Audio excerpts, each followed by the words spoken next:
Hello and welcome to Baggio's Apparently London in My Garden, a new podcast with myself, Andrew Gibney, and my good friend Scott Johnson, where we're going to preview the World Cup coming up in 2026 and we're going to look back at old World Cups as well, because there's nothing me and Scott like more than talking about football in the past and spending maybe a good day putting the world to rights. So that's what we're here to do. Scott, how are we doing? Yeah, very good, Andrew. As you say, a nice bit of football nostalgia. Plus, looking forward to a World Cup that's coming up with Scotland in it. So it's first time since 1998. So that's good. And if you don't know who me and Scott are, we used to podcast a long time ago, before all these footballers joined the bandwagon and everyone and their bloody dogs got a podcast.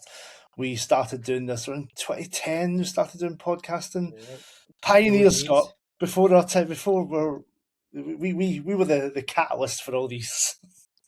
Before Uh, you is Peter it Crouch and everyone else. is it OGs for originals or own goals? Were that bad? A That's for bit, a bit of the both. viewers to decide. So what our plan is to we're going to try and do one of these once a month just to kind of get into it. We're going to dust the cobwebs off ourselves, talk about what's coming up, talk about the World Cup in America, Mexico, and Canada, and we're going to go back to the old World Cups as well. And then once we get near the tournament, if people actually care and are listening to us or watching us, we'll keep going through the tournament, see what we can come up with, and chat a lot of nonsense in between. So Scott, I think the first question is, are you excited for World Cup 2026? It's a difficult one, and I tell you why it's a difficult one. Because part of me is super excited. It's as I just mentioned, Scotland qualifying for a World Cup. I do like the fact there's a lot of new teams there.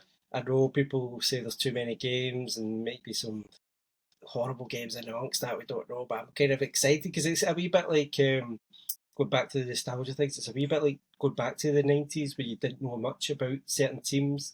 Now, because of the internet, you do know more. We can research a wee bit more, but you're still getting teams that you have very little knowledge on, and they aren't even that well publicised online. You have to go looking for it. So I'm excited about those sort of things. But then you remember it's FIFA. Then you remember that it's going to put people in loads of debt just to go to this, and the pricing, surge pricing, and stuff like that is horrible. I see the cheapest ticket just for a ticket to get to the final was 3 grand. Yeah, and even I think even the group stage games are like 250 something like that, which is just and I'm a fan of American sports and it's become this whole thing of like, oh my god, isn't it amazing how expensive these tickets are? Like, no, that's not. You don't need to be proud of that. Like things being affordable is really good. The Americans use it as like a stick of like how good something is by how expensive it is.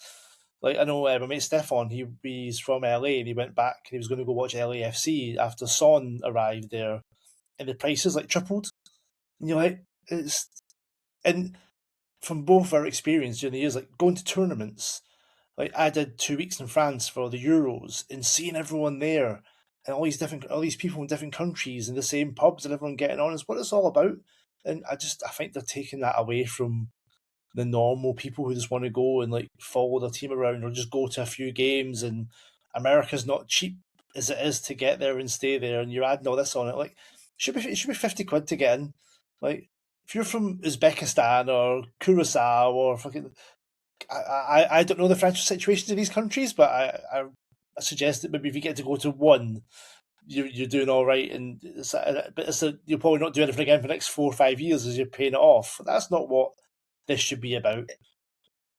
It's just where's the money going? That's the other thing. Yeah, FIFA are meant to be the the non-profit non-profit, organisation. yeah. Yeah, Uh, like, um, and there'll I think be there'll, yep. Carry on. Sorry. no, I think that's where I know when it gets to it, I'll watch it and I'll enjoy the World Cup because we always do. But I think it's just killing that anticipation, enjoyment. Like I didn't even watch the draw because I'm not watching that prick Trump fucking get a medal or a trophy, where the fuck he's got, and it. And then you see the non-profit stuff. And so FIFA have set up their own ticket resale site where you can buy a ticket or you can sell it back, but FIFA will take 15% from the seller and the buyer, and then that person could then sell that ticket again on the same platform, and they'll take 15% off that. And you're like, where's that going? And that's there will, and I tell you something. There will be a significant number. It will look like a significant number, I should say, that'll go to grassroots. There'll be money that goes to the teams that qualified, and everybody will think, "Oh, that's quite a good number." But see, the grand scheme of things, it's like the froth of your coffee. See, if you've got a Yeah, kind of latte, it's going to be the absolute that's more. froth. It's more the It's skin of the nothing. skin off your soup that Yeah, horrible yeah, exactly. nobody It's wants. just it's not going to touch the sides of the actual profit that they're going to make. The hosting countries, they generate the money for people going.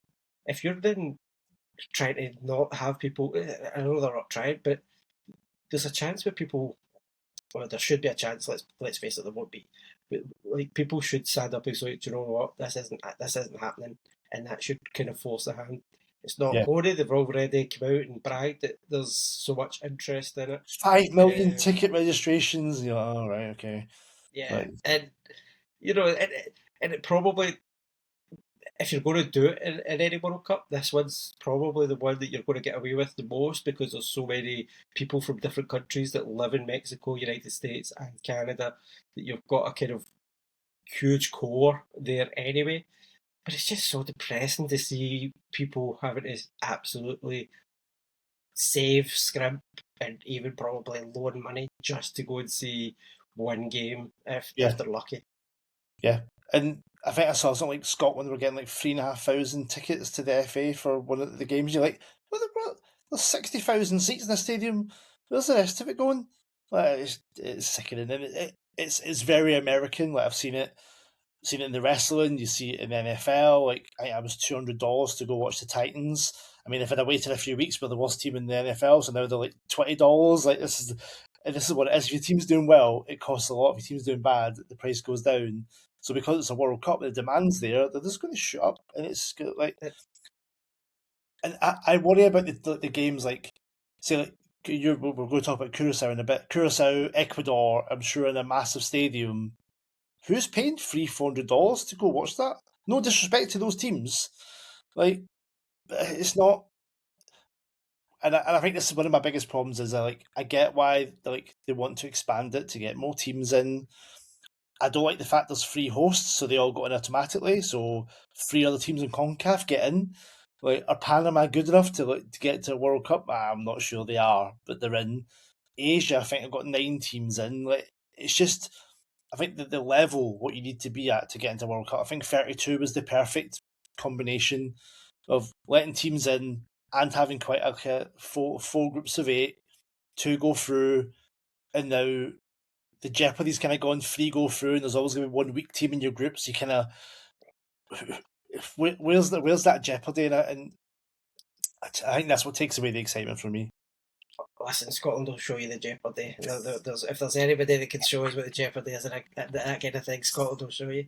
Yeah, listen, ideally, yeah, I think 32 it's what we're used to and stuff. But as I say, because it has increased, we are seeing Curaçao, we are seeing, um, Jordan, Qatar have qualified after hosting it last time. What, so Cape Scotland, Verde, even Norway, Estonia. the Cape, Yeah, yeah. you are seeing teams that you haven't seen for a long time. Um, But like, but Scotland, we won our group. Like you deserved. It's not like yeah, we've and so gone did through. Norway. To be fair, yeah, Yeah, and it's like, I think it's when you go down these convoluted playoff things. We still don't even know what the groups are because there's still teams that are playing in March to get in, which is like, how do you even do a draw before you've got all the pissing teams?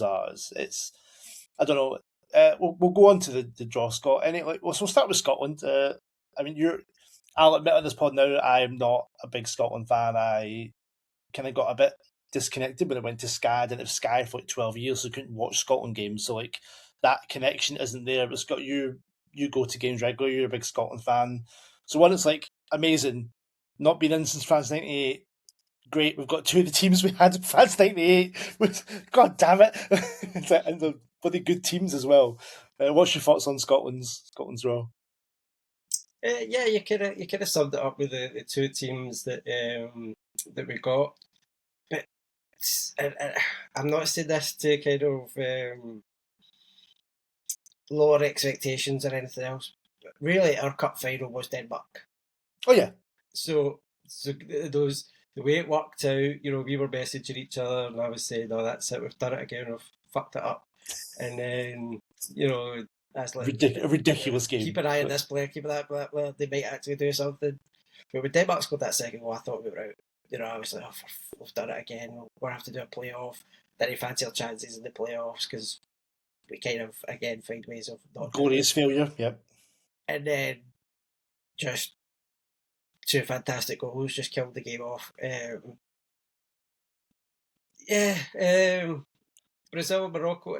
Listen, it's always good to play Brazil. It's always kind of nice. It's always the other team that kind of signifies the World Cup for me. Morocco are so much better than they were in '98. I mean, that's probably the worry. The probably worry that Yeah. One of the best right backs in world football. Yeah, exactly. You've you'll know yourself, and I know for his time in Scotland, Eagleman's a really good player, but he's not like their star player, so it just shows you the depth that they've got. He's the best striker Lille have had in ages. But but again, once see when it comes around, I'll be up at 2:00 in the morning watching games, and obviously the 11:00 kickoffs as well, and I'll still think that we're going to win the games. It might only be for 50 seconds against Brazil or something, but I'll still we can take them. I think that's the probably is it.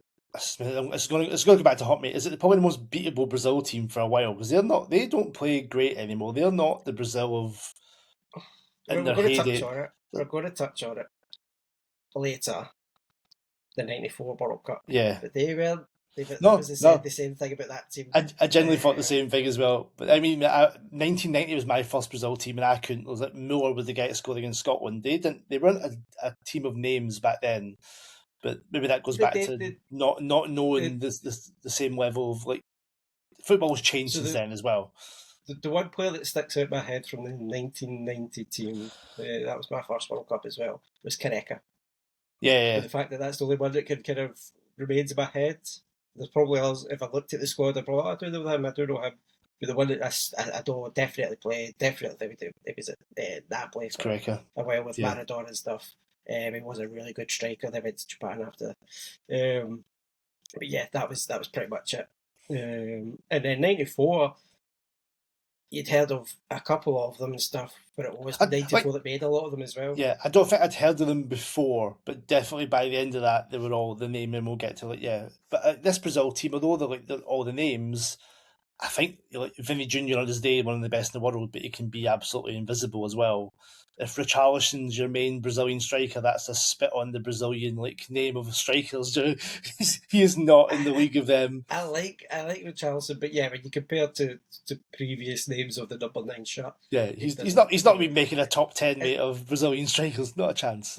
And it's funny though, they do seem to be kind of a lot of debate, and a lot of people kind of want Neymar back in without actual any foundation of fitness or form. He's struggling with Santos. I know he played the other night when they staved off relegation, but says it all. But yeah, why not bring him back in? We can get Andy Robertson to break his legs. That'd be great. We'll take that. And then we all know we're losing to Haiti, so that's fucking nailed on. Yeah, that's the one. Yeah, that'll kill us. We'll draw, and there'll be a point that we needed and stuff. Yeah. Oh, if we get a point, we've qualified. Captain. Yeah. Any of the groups? The biggest thing before we leave Brazil quickly, the biggest thing could be Ancelotti. Yeah. If anybody can kind of work a way around and find a system and a formation that works for all those players, it might just be Don Carlo. There was an interesting conversation about all the Xabi Alonso stuff with Real Madrid. And Xabi Alonso's a coach, Ancelotti's a manager, and I think with international teams that's what you need because you're not got time to implement tactical systems, and you want someone who's going to motivate you and get you playing, and he's probably perfect for that. Quickly, Scott, what group are you looking out for outside of Scotland's? Well, we mentioned this before we actually started together when we were just talking. I'm not excited about the groups yet because they're not finalised. Yeah. So I've looked at them. I've looked at the draw 3 or 4 times, and it's just not really sunk in on who's. I don't think there's a real group of death. I think the chances are the toughest one that I've seen was Group I think it was. It was The France France, group, yeah. Senegal, Norway, and another, which I think is possibly like the South American or Oceania team, or something of that ilk.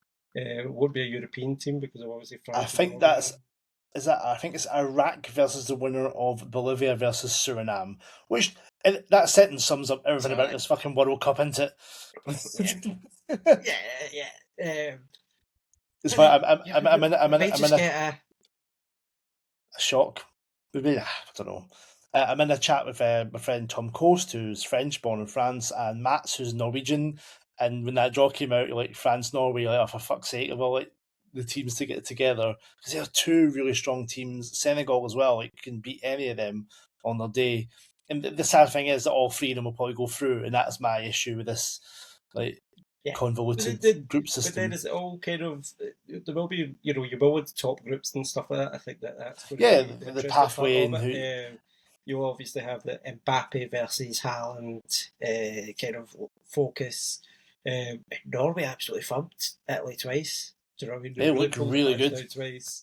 Yeah. Scotland beat them last time they played them in Oslo, so that was good. But no, it's and if Haaland's is fit for that. I mean, I would want to see him score quite a few Yeah, goals yeah. in He's, that he's one of tournament. those players that you want these players at these World Cups to be that star. Yeah, that's what you want. Uh, Now, what me and Scott are going to do, we're going to give ourselves a challenge to pick out the new teams and do a bit of research. Go old school back in the 2010s, and we actually do what we're talking about, and see if we can pull out some key information. Like, because I've never watched half these teams, so it's good to go and research, and if we can give you guys some info and like what to look for or how they got there. So, Scott, you're going to kick us off with the mighty Curaçao. Uh, Yeah, what have if you I what? try not butcher, if I apologise if I butcher names in any of these. Before we I get it, can't speak good dialect. Scott did videos one of the Euros and you butchered Lewandowski about 100 times and I loved every second of it. So That I'm looking was forward to this. yeah, and people were very happy to pick up on that. But so I suppose the biggest link that I've got to Curacao is Dick Advocat, who was manager of Rangers. Late 90s, early 2000s. Um, and looking at the stuff that I've seen, they kind of play like maybe Rangers did in the Champions League, or sorry, Europe, and maybe a bit like Sunderland, kind of compact at the back, kind of well disciplined, really quick in transitions, really kind of quick to get the ball upfield and counter attacks, like using the width. Um, there is a heavily influenced Dutch kind of Yeah, aspect to Curacao because it is a Dutch island essentially. colony, It's yeah. still Same as still Suriname part as of well, yeah. the Kingdom of the Netherlands. I think was it 2015. I think it was when Kluivert took over. Gus Hiddink Right. had a go at it as well. So there's a foundation that is obviously Okay. Dick has built upon. But yeah, so they're very much kind of disciplined in that kind of way that Advocat always gets his teams well kind of uniformed into the kind of you need to do your positions. It's very much a team, not Yeah, a yeah, single yeah. player. I think they go between kind of 4-3-3 and a 4-2-3-1 formation, which is kind of the way of it these days. Do you know what I mean? It's not Yeah. a total shock to see teams playing like that. I think the player that people know most about probably will be Tathy Chong. Obviously, he was really thought highly of when he was a youngster at Manchester United. Yeah, I don't yeah. think he's reached the potential. Probably why he's played for Curaçao and not the Netherlands. But he was born in Curaçao, which is a bit Okay. unusual for Yeah, yeah. for the nation. Because a lot of them I think are kind of legacy players from Dutch. either parents or grandparents. But the good thing about that, I suppose, is a lot of them came through the Dutch academies. As we all know, they're then You've well got that drilled, grounding. and Yeah. I think they've got a bit of Caribbean skill, but with that kind of Dutch influence as well. Well, that's what you get a lot. I was talking about Suriname. That's like Seedorf and Davids and all those guys brought that to Yeah, the Dutch guy. Hasselbank and stuff. They all kind of Yeah, Kluivert. I think it was half and half. Like Kluivert's dad was Surinamese, and His mum was from Curaçao. Right. They're so I think they're technically kind of very sound. A lot of the players just aren't at that top level. You know, the top clubs. You know, people who are the Bacuna brothers. You know, Juninho and Leandro. The times at Aston Villa in the Premier League, I think Leandro played Yeah, for. yeah, Juninho, I did spell at Rangers, but I think he's more known for his time at Huddersfield.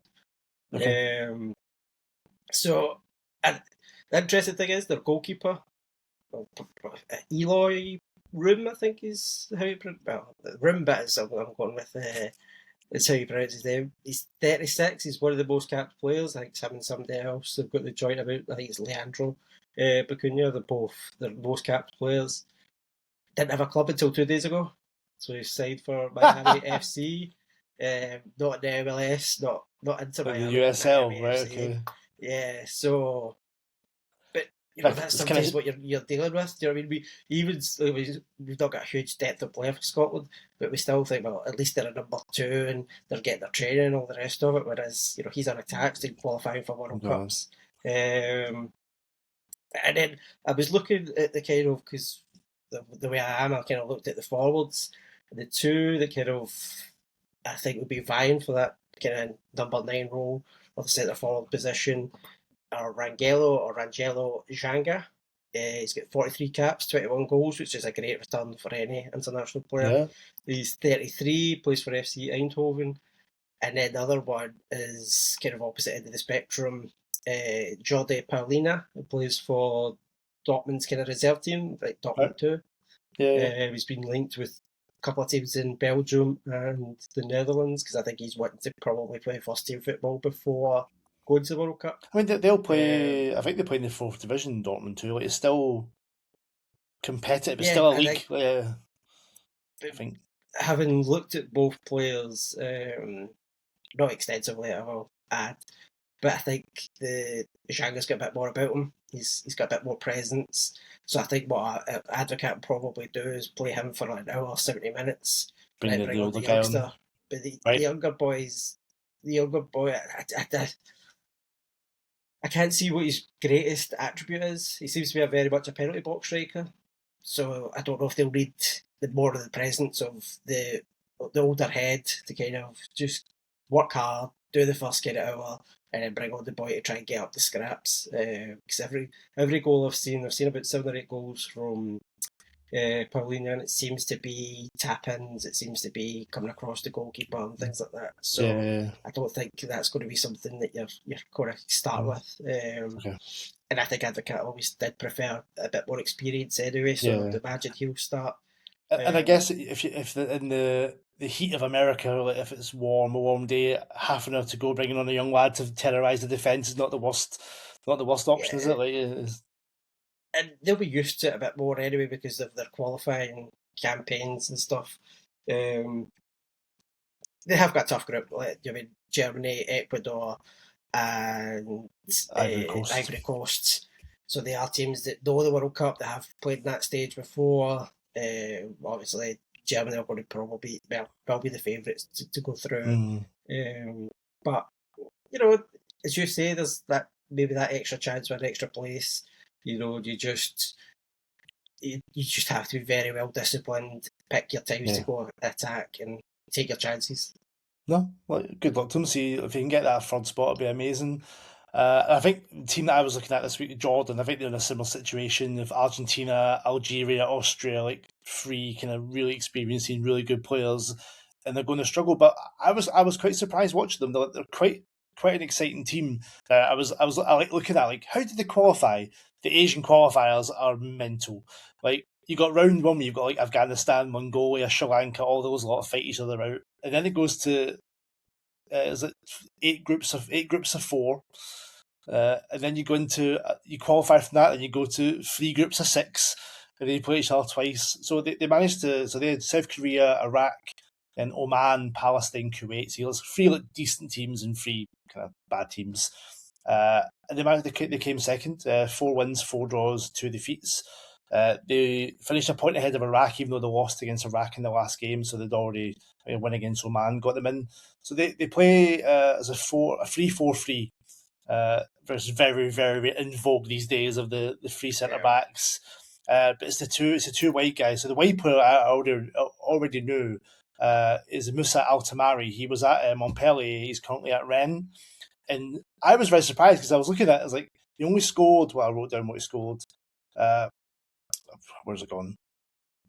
His record for Montpellier was a lot worse than I thought it was, because I was like, I'd seen him score some absolute worldies, thinking this guy looks really good. And he only had 7 goals for them. I was like, I think they'd be like 15 goals easy. But he's like the star, plays on the right, left foot, cuts inside, loves taking on a man. I think he could be someone that you'll watch and go, he's one where you go, looks all right, him. And I think the difference there is before he'd play for like a team in Jordan or he's already in League One. Like, he's already there. Like, he is the star though. So he got 5 goals in the second round of qualifying. Then you've got I'm going to butcher these names as well. Ali Owan is on the other side, and Yazan Al Naimat is the kind of the striker. So it's very much either they cut inside, they'll cross it, they'll cut inside, shoot, look for the big man, and again, very very disciplined in defence, looking to hit on the break because their strength is get it down the wings and letting the kind of the tricky guys out wide create something. And I think like that when you watch them against like South Korea, was like you're trying to watch against the good teams to see. Watch them against Palestine. No disrespect to them, I'm not going to learn anything because like. But watching against Korea, you're like usually, yeah, the minnows. You're not going to learn anything from that. But watching them against Korea and against Saudi Arabia, like you guys, like you play some good football, and it's all like 1-2s, taking a man on. I think they'll be quite exciting to watch. I think those games, you're like, if one of those three doesn't turn up, like we saw it with Saudi Arabia against, or was it against Argentina? Yeah. Yeah. If you're not on it and you think you're going to win, this is a kind of team that's got enough about them. They're all quite experienced, and they play like the Iraq League, the Qatar League. Like, I don't. There's not many playing Jordan, the best ones. They've got a new coach, Jamal Salimi, Moroccan, took over in 2024. He played in the '98 World Cup for Morocco. So he's got that kind of tournament experience. So you can tell him how he beat Scotland 3-0. so yeah, I think they're going to be exciting to watch. It was quite fun watching the highlights here and they got on. So they're I like this game. So it's giving me yeah, no, I think it's giving me like I'll watch them now and be like they've got a chance here, yeah. It's very ballsy to play a 3-4-3 when you're just kind of new to a tournament and things like that. It's obviously worked for them to get into the qualifiers, so you'd expect they'll just carry on for the tournament. But it is a kind of very kind of I think it plays to their strengths. I think they've realised they've got the two white guys who are the stars, and the striker's pretty good at finishing, some good one-touch finishes. Yeah, why not? And I'd be interested when they get to the tournament, do they bottle it and go like back 5, 3 in the middle and clog it up, or do they actually try and go, fuck it, we're here, may as well try and nick something? And I think that'll be really interesting. Scott, it's probably our favourite time of this podcast. We're going to go a bit of nostalgia, because this is what we do. So we talked about we're going to do 1990 first because it's our first, but because it's in America, we had to start with USA 94. And for me, this was I was 12. I'd have been 13 in the September.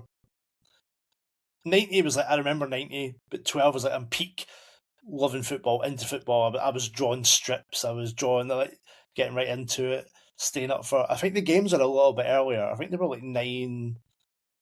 Was it like 8 or 10 and one or something?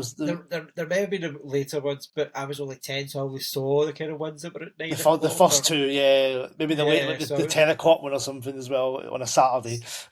Yeah, so I would obviously, there are games that I probably just didn't see because of the time difference.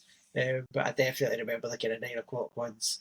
And I remember just being drawn to it because I was 6 Italian 90, and I do remember Italian 90, but again, I just had that greater feeling for football, that greater understanding at 10 years old, and just that kind of, it just seemed to be more colourful, more exciting, just... I think I loved it more because none of the UK teams were in it. Or it was all these new teams that you didn't know, and you're like experiencing these players that maybe you'd heard of Stoichkov or Hadji, but you'd never seen them because you couldn't see them. And that was probably the. I think that's what I know. Nostalgia's got that. I think that's what made it better. You couldn't just watch Stoya Bucharest in the Champions League on a Tuesday. You'd not seen these guys play, or you don't even get to watch La Liga on British telly. But now you can see everyone in their bloody dog. So it had that.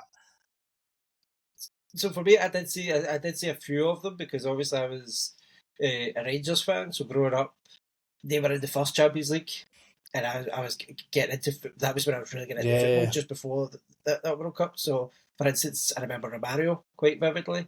I think even then, looking back, I think you used to get it was Champions League highlights. You didn't even get. I think you got the English game on ITV. Whoever the English teams are playing, and then you got the roundup.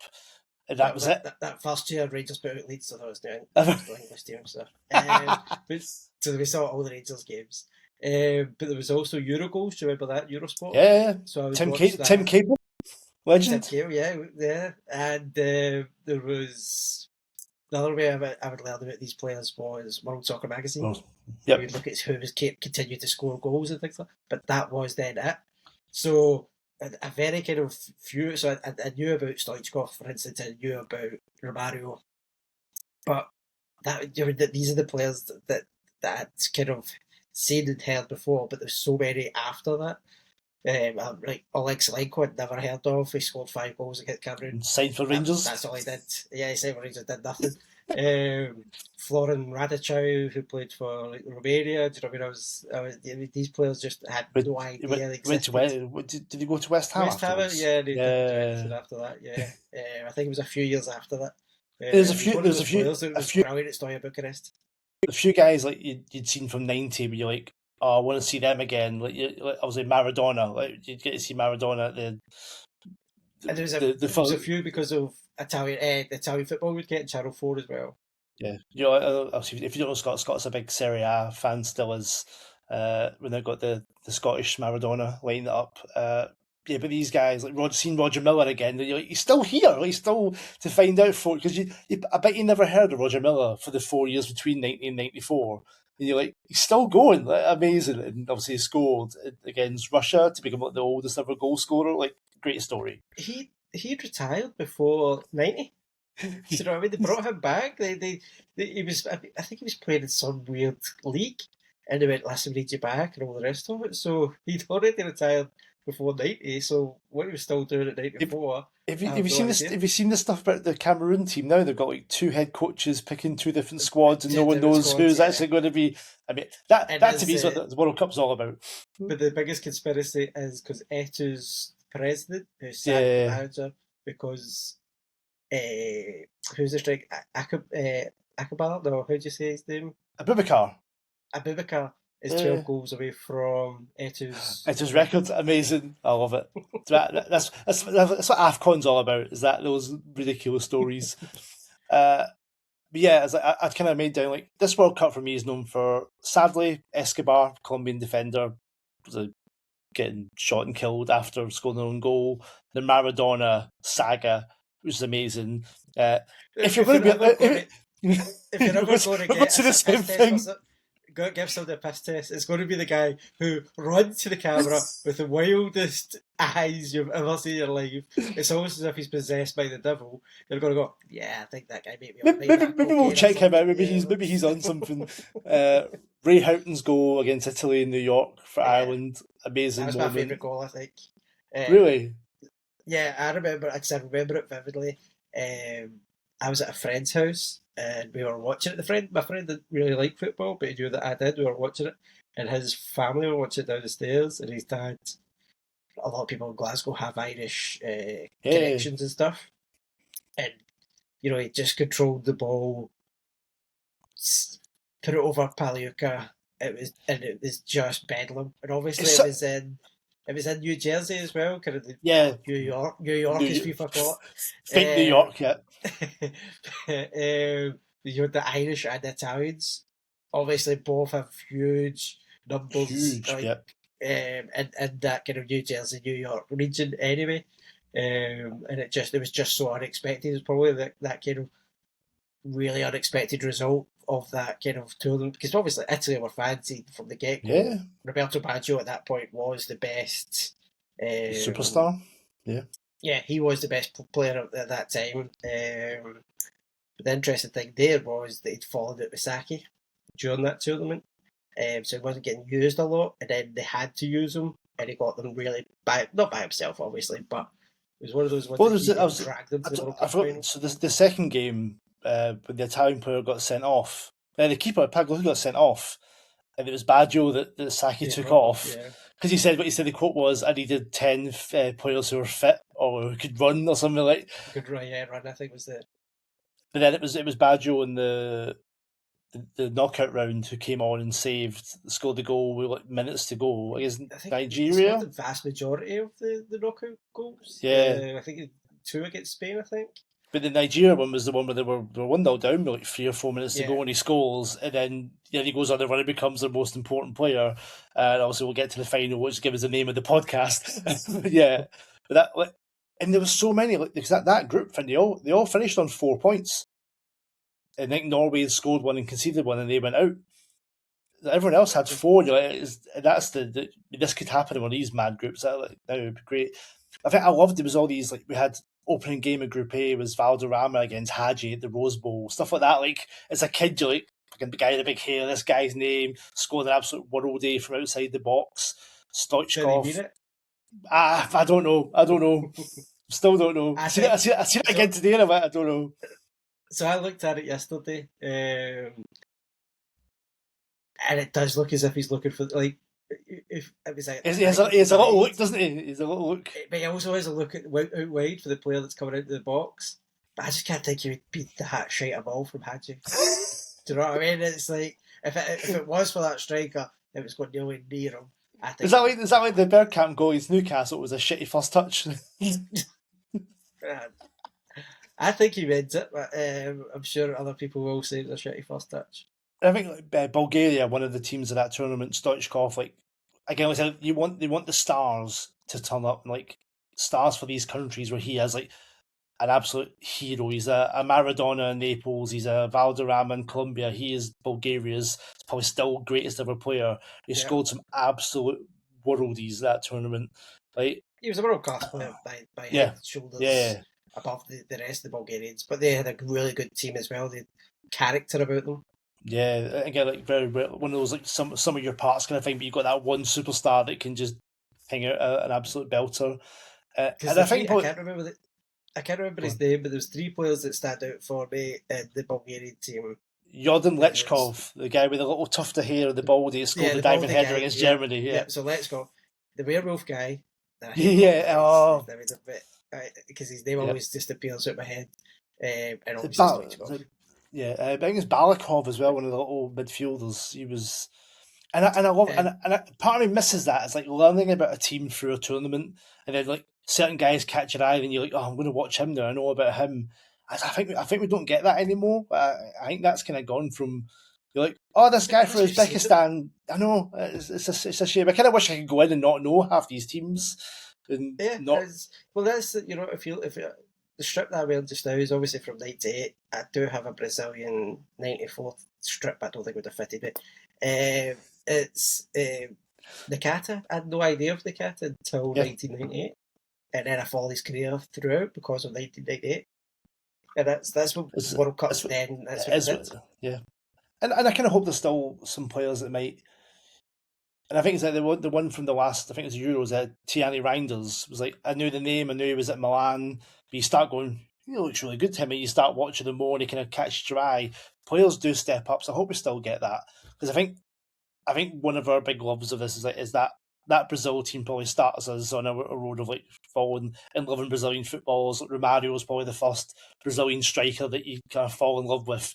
And I started watching Valencia for it. Because people forget that he played for Valencia as I watching them, like, and then you start learning more players. But that team, and it's probably one of the most un-Brazilian teams when you think there wasn't a lot of samba going on. There's no Ronaldinho. There's no like that. It was a very like two solid centre mids, Dunga and Mario Silva, solid defence, and then just two really good strikers up front.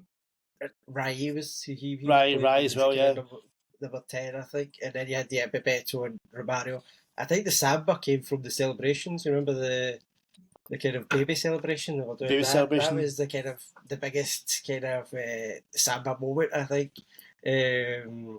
But yeah, but it's funny because as I said to you before, I couldn't name most of the squad previously, but then afterwards, you told me that Leonardo was there, yeah, Yep. Rye, Romario, everyone that you Dunga. mentioned, Aldair, Branco, his free kicks and stuff. That's been for us, or certainly for me, they all became something that you would then say, oh, that was him from the Yeah. World Cup, and then kind of catch on from there. So Scott, we've got three categories I want to just do for all these World Cups. I want first of all, I'm going to go. Who's your favourite team? I'm guess it's probably going to be Brazil, but Yeah, it's funny because we've mentioned Brazil, but I think there's a special mention for Bulgaria. It was one of those ones, and Sweden as well. I remember seeing so Henrik Larsson. Sweden, I thought Sweden's Henrik mine. Larsson was a Sweden's girl. mine. I mean, of course, but you're only 10. You're only 10, so you just see You've never these seen that long here before in your dreadlocks. life, yeah. Yeah, and he was very young. But There's he, no but he getting did. away He from it. didn't do anything. I think it was the third, fourth place playoff. They actually did anything because That's right. Yeah, for me, that attack was Martin Dahlin, Thomas Brolin, Ken Anderson. Ken Like Anderson. that, Yeah, like those three, just like, and obviously Thomas Ravelli, the scenes of the penalty shootout, amazing. Just that strip, the free line, the Adidas free yeah. lines, iconic. But that team was like, yeah, because I think you look, getting some Africans come through, the South Americans, but that as a European team, they had some really good flair, some really good goals, and players again that you watch through. Like, Darlene went to Blackburn, and you watch Brolin at Parma, and like I think Ken Anderson played at a few teams. Like it's just, He won us yeah, one terms at Roma. Yeah. last turn, yeah. Okay, so mention Bulgaria as well. Favorite player. So the ones that stood out for me, Romario. I just He's think, on mine as well. and then Stoichkov and Hadji, who we've already talked about. I think those are the ones who just. If I think of 1994, I think of them. I Alexi have to admit, Lalas, I think, is, yeah, and I yeah, like yeah, yeah. the kind of the thing that you talked earlier about, stripes and stuff. Their strips were the best strips. Oh, I would love to get my hands on the blue one with the stars. If I can get my hand on one at some point, that's one of my kit goals. I That had I had the red one as a kid after '94. I think my big brother bought me it. Red and white kind of striped one. yeah, But yeah, and it's so like I think as kind of going, that was really good to see because obviously you're getting to the World Cups and like Italy hosted 1990, one of the best teams. We're going to do well. This is probably the start of like the World Cup going to smaller nations. They're automatically qualifying. They were absolute dross in 1990, and I think they could have been battered and you wouldn't hear anything about them and it'd be fine. But the fact that they got through and like at one point, I remember watching that Brazil game and I was like kind of following all Brazil and go, I want Brazil to do well, but they might win this. they came close. Leonardo got They sent fought for off. everything. And it was like Yeah, it was quite late in the Romario's run bit was finished. Like they came close. I think they did the country proud. And I think that's what World Cups, when you take them to these countries, you need those countries to do well just to get the imagination of the public to be like, oh, I want to go see this. I want to watch these teams. And yeah, that was a really good moment. I've got to mention I mean, Nigeria and as well. Alexi Lalas, I mean, that was his Yeah, prime because since yeah, then he knows nothing about football. So it's. and that's why I came on I your mean, I said podcast once. I nearly got arrested. The Yeah, guy said, he get pulled over by the police right at the end of it. But he thinks Pulisic is like the next coming. I've seen these Captain interviews America, where the LeBron James of soccer, you know. it's honest to God. I'm like, I, he's a good player, but he's not better than where he is. That's it. Do you know what I mean? That's the. I think with American, when you watch more American sports, you understand that they say a lot of shit just for the sake of it, and I think that's very much the ESPN like way of like just say things to then have a clip that you've said something and draws people in. I always wondered, did I actually believe half this stuff, and I'm not sure. Maybe it does. But yeah, Going by an American phrase, if he does, he's drinking the Kool-Aid. So Kool-Aid. I guess that the other team who I mentioned, Nigeria, they that was with their like breakout party at a World Cup. Amakachi scored a really good goal. Amakachi, Yankini as well. The net celebration was iconic. Like they were really good. Oh, the best goal though was Diana Best Ross, and goal. that was the best goal. I've never seen The, anybody rip a goal apart with not even hitting the back of the net. That's second worst penalty of the tournament. Yeah, well, yeah. Favorite goal. I nearly picked Romario against the Netherlands. That little first time, like kind of skippy finish, kind of describe it, like just the way he got his body, his foot. I had to go with Branca's free kick in the same game. Probably the game of the tournament for me. That was a proper, like, before Roberto Carlos even tried it, outside of the boot, swerving, like, like 3-2 that finish. That was the goal that made it 3-2. Cracking hit. It's just such a distance as well. You're looking at it now. Even now, you're thinking, "Why mate. That's just crazy." Randomly he played 9 times in Middlesbrough, which is the most. I'd love to know. I actually remember his time at Middlesbrough. I'd love to know. I'd love to know more about that. Like, why just 9 games? What happened there? I need to delve into that to see what happened there. So going on memory, and I don't know if this is the actual reason, but he was very unfit. He was quite big. Not surprised. And that's what I remember of his time at Middlesbrough, because I remember thinking, this guy's going to tear this league apart. But surely you turned up and you must be doing a medical. They went, that's fine. You'll get fitter after these 9 games. Listen, as soon as I was signing players that had no previous football experience whatsoever, so I think the 90s was a bit kind of a couple of Parmos, and he's been like, "This is up to me. I'm never making match fitness." It must have been a culture shock for him turning up out the northeast. Yeah, the northeast Jets. And then he didn't tell Afonso Alves to not go there either. What was your favourite goal, Scott? I think it was that Ray Hout goal. It's just so much passion. I watched it today. A boy from Castlemilk. It was such a weird hit. It's not powerful. It's not a lob. But somebody like floats over Pagluga. It's almost like a death thing. It probably didn't mean. I don't know. I mean, it's maybe taken a bit out of him, but it was just. And then he does his wee forward roll celebration that only you would learn in Glasgow. It's the most Irish gymnastics like move. Forward roll, your Penny Blackstone. It's the goal, as I say, it's the goal that just really stuck in my head that I could tell you about without having to look back on it. Kind of thing. I always remember that. I remember that Holland game. I remember watching it at my dad's. I think it must have been like a Friday or Saturday night. It was on, and just that game just blew my mind. Bergkamp's goal was good. Every goal was good. I really. Then also you get the baby cradle celebration. Mazinho joining in. What's sad is part of me was like, oh, whose kid was that? And I thought it was Mazinho's for a second, because that would be Thiago Alcantara, but it wasn't. It was Bebeto's son, Mateus, who was shite, so shame. Was that Bebeto Jr. as well? He was linked with St Mirren at one point. No, the one that was born he's called Mateus. Because it was Thiago, and was it Arthur? Was that his brother? It was as well? No, Thiago's brother's Rafinha. Rafinha, sorry, yes. One was 91, one was 93. I thought for a second it was them. I was like, that'd be a great story, but it's not. It's a shit one instead. But I mean, the biggest thing about Romario was just his runs off defenders was just the best. Another thing that I remember from '94 was the Ronaldo talk. You know, he's in the squad. He's in the squad. Yeah, number 20. Number 20. He's you see pictures of him and all that, but I do remember in the tournament going to looking at watching the games. Oh, I wonder if this kid's going to come on. I wonder if this kid's going to come on. Because everybody said it was like the next Pelé. Everybody was. I'd never heard of him. And you were much more up on your world football at that point. It wasn't on my radar. It was really kind of '96 Olympics that then he really kind of kicked off on. But Brazil got a habit of doing that. You know, Kaká was a bit like this prestigious talent that they just went, right, okay, we'll take him and things like that. So they have got a wee kind of knack of just having these world class players, or players that have kind of unknown and become world class.